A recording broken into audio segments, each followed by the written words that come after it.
What's up, YouTube? This is plant-based Booch. Did that go? We'll see in editing. I'll do one more for safety.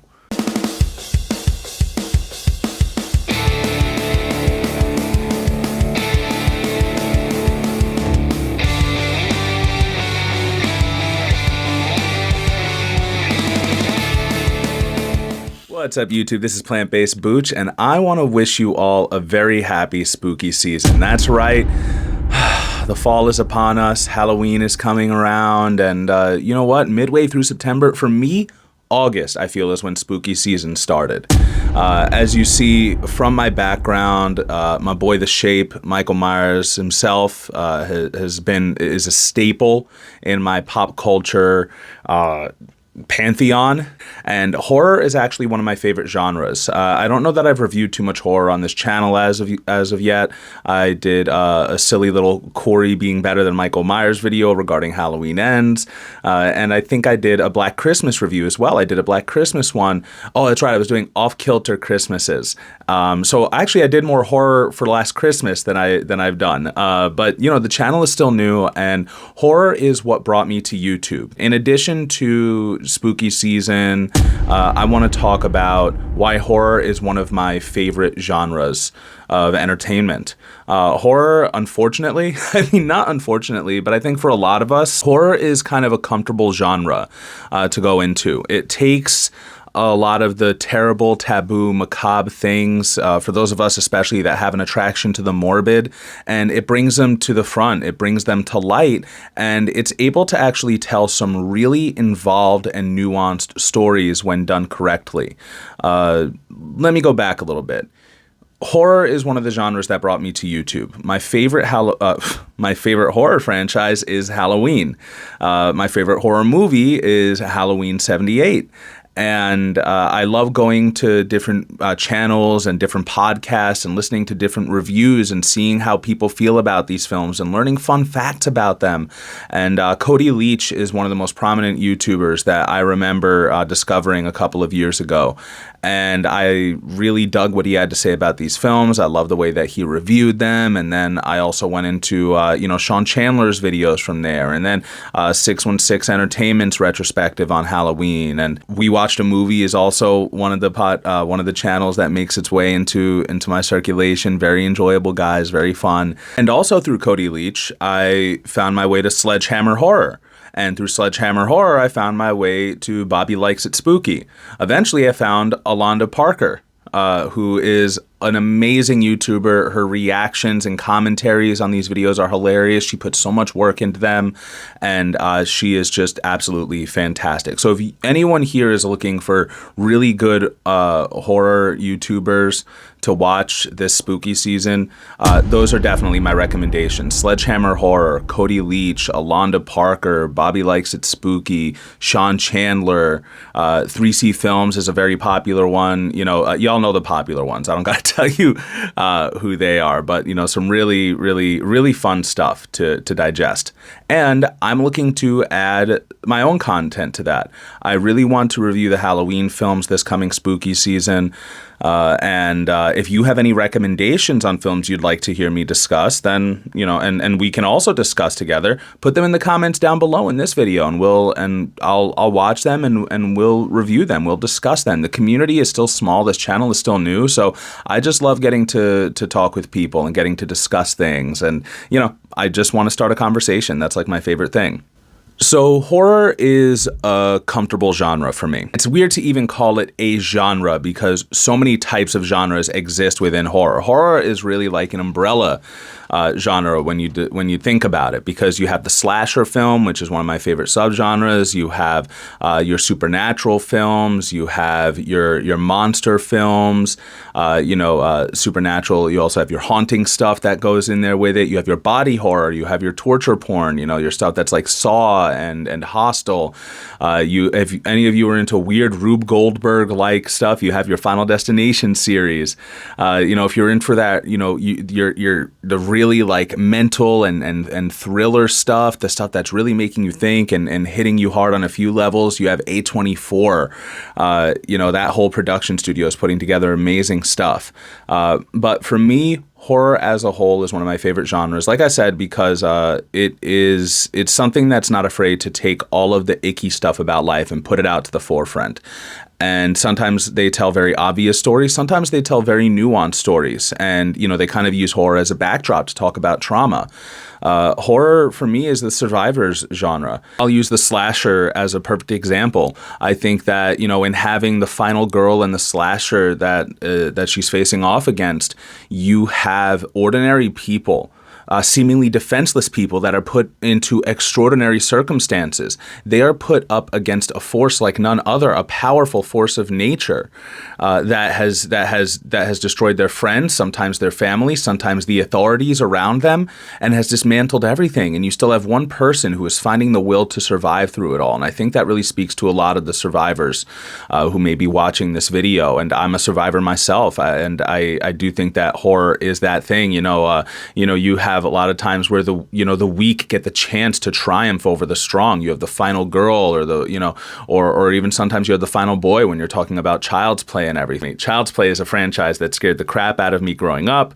Now it's more fun to watch, but still you get to see, like this child who no one believes about this horrible thing that's happening to him, and he has to fight back against his oppressor against all odds. Like if that doesn't speak out to someone going through an abusive situation growing up or a traumatic situation and still finding the means to survive and finding that will, then I don't know what does. Like I said, A24, films like Hereditary, they bring out a lot of the generational trauma and a lot of the the uncomfortable family dynamics, and they're not the first to do it. A lot of films have done these things. Another favorite thing about horror is that you have this sci-fi version of it, and a lot of times that speaks truth to power. Sci-fi and horror, I think, really toe a thin line, and sometimes they fall into each other. You have films like Alien, and you have the RoboCop. Just off the top of my head, even recently you have Megan as well. You have these films that are all about, what is the danger of corporate greed? What is the danger of capitalism when we pursue profits over people? And guess what? This is real horror, like in Alien, for example, which I would love to review this spooky season as well if I get the chance. In Alien, you have this terribly dangerous situation, and that is threatening to all of humankind, and they're being told like, well, because this would be good for the corporation, we got to bring this thing back. Like, what are you talking about? Like, it's awesome, and the way they treat the space marine, the Marines as resources. In the next one, talks a lot about the military-industrial complex. You have Starship Troopers, which I guess is less horror and more sci-fi. Terminator as well. We'll go into all that at some point. I'm hoping to talk about all my favorite stuff on this channel at some point. Just wanted to, like I said, wish everyone a happy spooky season, and I wanted to tell you why horror, despite not having reviewed much of it, is the genre that brought me to YouTube, and it's one of my favorite things to listen to people talk about. I love watching and listening to people's different takes on these things, their reactions on these things. Stay tuned for some really fun horror content. Let me know what you'd like to hear me talk about and discuss. Like I said, I still have plenty of stuff that I like to discuss. The Halloween franchise is definitely chief among those, and I'm looking forward to collaborating with Sledgehammer Horror later this month when I discuss film within that franchise as well. One thing I will say, horror can be done poorly, and it has been done poorly in many instances. We see that there have been a lot of attempts at recreating things that have been done well, like Halloween. That we see that people, sometimes they'll put this message in that, it's more about showing all the nudity in the world and showing all the sexual assault in the world and showing all the gore and the icky, terrible parts of the killing, and kind of almost rooting for the bad guy. And there are people, I guess, who are into horror for that, and that's not really my jam. I don't like the sexualization of violence in any way, shape, or form. I do think that there's ways that this stuff can be done tongue-in-cheek, like Cabin in the Woods, when they call this stuff out, and that's very well done. But even John Carpenter and Deborah Hill did state in the original Halloween that it wasn't about, if you have sex, you die. All right. Now in the novelizations of the Halloween movies, they show that Michael's motivation is a little bit more linked to his broken sexuality. But that's kind of a different thing. It's neither here nor there. And a lot of serial killers do have similar compulsions, but the moral of the story is not you have sex, you die. If that's what the killer believes in, then that's one thing, but it's not, what the audience, hopefully it's not what the audience believes in. But like I said, for me, horror is about giving a chance to the common person to triumph over this great evil. And sometimes it's very exaggerated, and sometimes it's not so exaggerated, and it's done in this very subtle way because a lot of us triumph over those evils every day. Sometimes it is about, just mental health and stuff and wondering, is that character actually going through this? How terrible is it to see this character, this character's mental state decompose? And that is actually one thing I want to bring up real quick also. Another problematic thing about horror is they do put a lot of violence and onto the mentally ill community. They're like, oh, it's just an escaped mental patient. Like I said, my favorite movie is Halloween, and it all hinges on the escape of somebody with mental health issues. And his diagnosis, evil. Prescription, you know how Loomis handles it. But that's a different story. We'll talk about that at a later time. Yeah, that is a difficult part for me. My mother lived with paranoid schizophrenia my whole life, and I guess her whole life also. and it's while there are certain horrors associated with that, it's not this person losing their mind and having multiple personalities and like slashing people left and right. Like I said, there are subtle ways to be done. In my opinion, Shameless, the show Shameless is scarier because of the way that it approaches mental health and the reality of it. And I am not caught up on Shameless, but I do want to get caught up on horror stuff. So that should tell you something about where my mind is at. And lastly, I think for a lot of us, we grew up with horror just kind of being this guilty pleasure, like, oh, we shouldn't be watching this, but we are. We're so young. And for some of us, it traumatized us. For some of us, it galvanized us. For some of us, it did both. Michael Myers was one of my nightmares. Not my least favorite slasher, but like the scariest slasher to me. And now, I got Michael Myers on my wall. I got Michael Myers on my shirt, in a Batman way. Batman was afraid of bats and decided to become his demon. I think horror gives us a chance to control these demons, to face them, to relive certain things, but like I said, be able to be in control of these situations this time. We could pause it. We could turn off the movie. We know how it's going to end. It is predictable this time. We know what the triumph is going to look like or what it's not going to look like. A horror can be very therapeutic and very cathartic for us. I think that, there are people who love the thrill of going on a roller coaster. I do not love that thrill. I do not love that danger. But there are people who do love the thrill of being into horror and stuff and thinking, wow, how would I survive through that? What if zombies did actually attack? And horror, I think, is a way that we've connected with people around us. We could have a terrible horror movie that we just had a fun experience with someone, and that movie will forever hold a place in our hearts. So that's just a quick little blurb on why I love horror in general, why I love the horror community. I think it's funny that you have a lot of us who are into these horrible, grotesque, macabre, violent things, but, we're actually, really kind and empathetic people. So I think I really dig that. I think, we get to, let the evil out kind of watching these movies and then go on about our lives sometimes.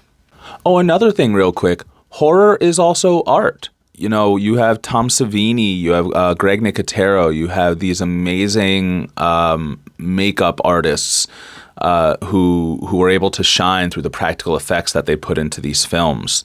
You also have, in addition to that, sometimes you have the opposite. Like in the original Halloween, in 78, you have less is more. You don't have a lot of blood. You don't have a lot of gore. But it is still frightening because it is about where is the shape going to be next? What could happen?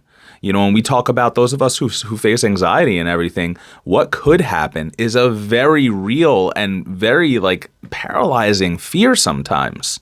So to kind of see that in a movie and be like, all right, what could happen? Even if it doesn't, that is frightening in and of itself. It really kind of brings things to light. It forces us to face these things.